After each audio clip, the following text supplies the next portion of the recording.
Teman-teman, apakah kalian mengenal jenis tanaman ini? Nah, tahukah kalian komoditas ini menjadi komoditas utama yang dicari oleh bangsa-bangsa Barat? Mereka jauh-jauh datang dari Eropa menuju ke Nusantara. Mengapa demikian ya?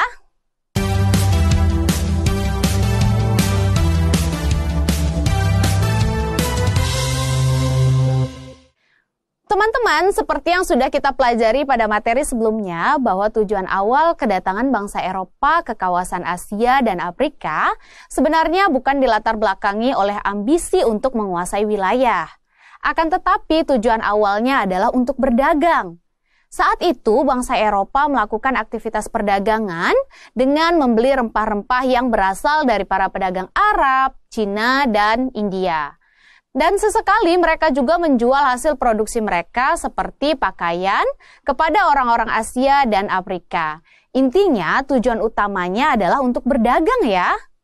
Lalu kenapa ya tujuan kedatangan bangsa Eropa kemudian berubah dari yang awalnya hanya untuk berdagang, kemudian beralih menjadi praktik kolonialisme dan imperialisme?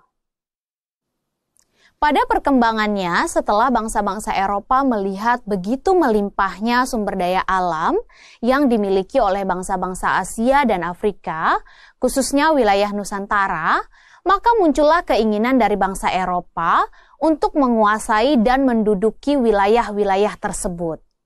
Hal ini dilakukan dalam rangka mengamankan kegiatan perdagangan agar mereka dapat memonopoli perdagangan secara luas, sehingga mendatangkan keuntungan yang besar bagi negara-negara Eropa tersebut. Nah, keinginan untuk mendominasi secara ekonomi tersebut kemudian berkembang lagi teman-teman, menjadi keinginan untuk mendominasi secara politik dan militer. Hal inilah yang menjadi penyebab bangsa Eropa melakukan praktik kolonialisme dan imperialisme. Selain dilatar belakangi karena hal tersebut, kira-kira apa lagi ya yang menjadi faktor utama bangsa Eropa melakukan kolonialisme dan imperialisme? Pertama adalah gold atau mencari kekayaan. Sejalan dengan paham merkantilisme, yaitu teori ekonomi yang menyatakan bahwa kesejahteraan suatu negara ditentukan oleh banyaknya aset atau modal yang dimiliki oleh negara, serta besarnya volume perdagangan global, maka bangsa-bangsa Eropa mulai berlomba-lomba untuk mencari kekayaan dan keuntungan dengan mengumpulkan emas, perak, serta barang-barang tambang lainnya. Tentunya yang bernilai berharga ya teman-teman.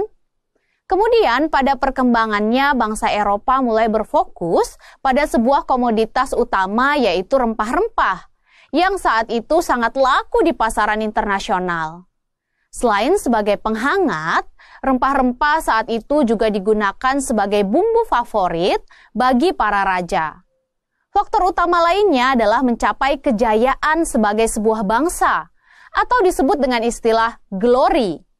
Kalian masih ingat kan teman-teman, penjelajahan samudra awalnya dipelopori oleh dua bangsa, yaitu bangsa Portugis dan bangsa Spanyol. Ambisi Portugis tersebut didasari karena ingin membuktikan kepada bangsa-bangsa lain bahwa Portugis mampu membangun bangsanya menjadi sebuah bangsa yang besar. Semangat untuk mencari kejayaan sebagai bangsa itulah yang melahirkan era penjelajahan samudra, yang dipelopori oleh bangsa Portugis sendiri.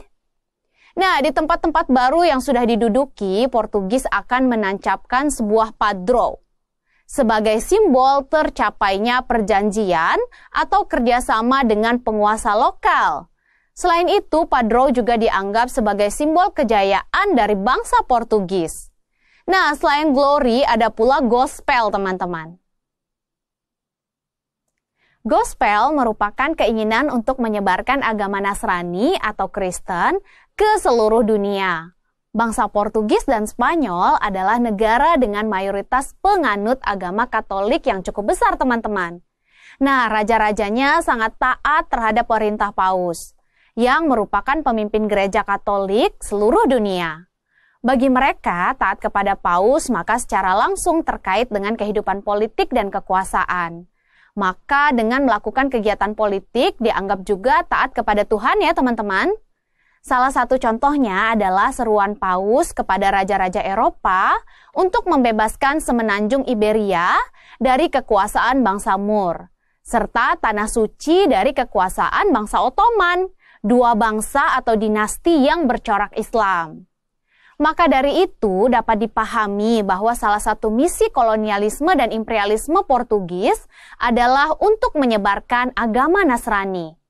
Itulah sebabnya teman-teman dalam setiap penjelajahan dan pendudukan bagi pelaut-pelaut Portugis atau Spanyol selalu mengikutsertakan banyak misionaris Katolik. Sebagai contoh, di Amerika Selatan dan Timur Timur misalnya, yang pernah dikuasai oleh Portugis, maka mayoritas penduduknya pasti beragama Katolik ya teman-teman. Akan tetapi di Nusantara pada tahun 1500, Portugis gagal menjalankan misi ini karena mendapat perlawanan dari kerajaan Islam seperti Ternate dan Demak. Teman-teman, kita sudah mengetahui ya faktor utama dari kedatangan bangsa Eropa ke Nusantara. Ternyata dilatar belakangi karena 3 faktor ya, yaitu gold untuk mencari kekayaan, glory mencari kejayaan, dan gospel untuk menyebarkan agama. Tanah air kita dari dulu memang dikenal sebagai tanah yang subur teman-teman. Pantas saja ya sejak dahulu sudah menjadi incaran dan primadona bagi bangsa-bangsa Eropa. Nah, setelah kita mengetahui faktor utama, lalu apalagi ya yang menjadi faktor pendukung bangsa Eropa melakukan kolonialisme dan imperialisme?